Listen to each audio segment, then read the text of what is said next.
Hello, আসসালামু আলাইকুম। শখের খামার ফরিদপুর ইউটিউব চ্যানেল থেকে ছোট্ট একটা শর্ট ভিডিও নিয়ে চলে আসলাম। তো আজকে আমার ব্রয়লার মুরগির বয়স 27 দিন।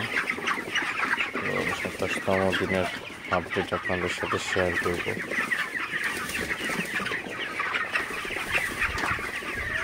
তো ওয়েদারটা খুবই খারাপ, আসলে বৃষ্টি হইতেছে গত রাত থেকে।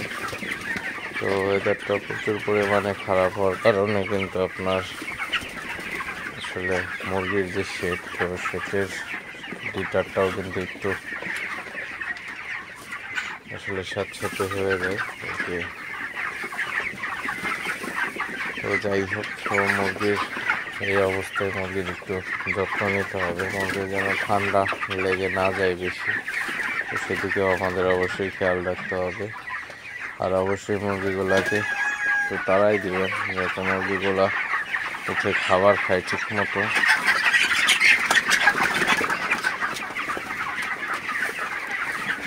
আপনারা দেখতে পাচ্ছেন মুরগিগুলা মোটামুটি ভালো সুস্থ আছে।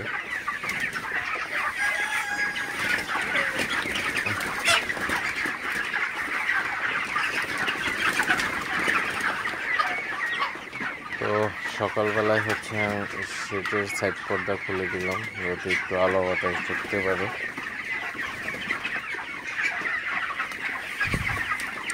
তো রাত্রে কিন্তু আমি লাইট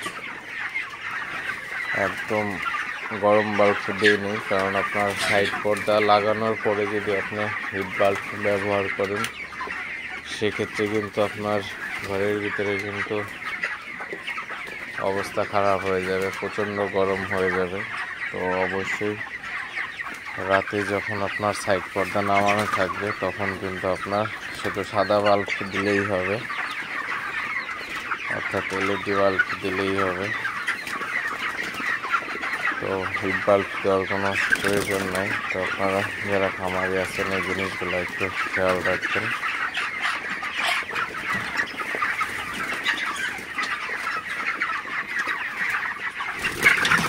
আর ব্রয়লার মুরগি হচ্ছে অবশ্যই বেশি বেশি তাড়াইতে হবে।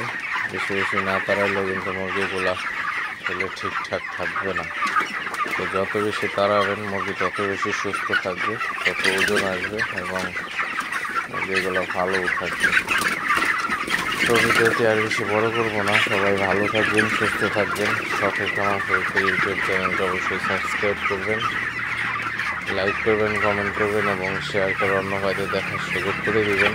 তো দেখা হবে অন্য কোনো নতুন ভিডিওতে নতুন কোনো তথ্য নিয়ে। সে পর্যন্ত সবাই ভালো থাকবেন, সুস্থ থাকবেন। আল্লাহ হাফিজ।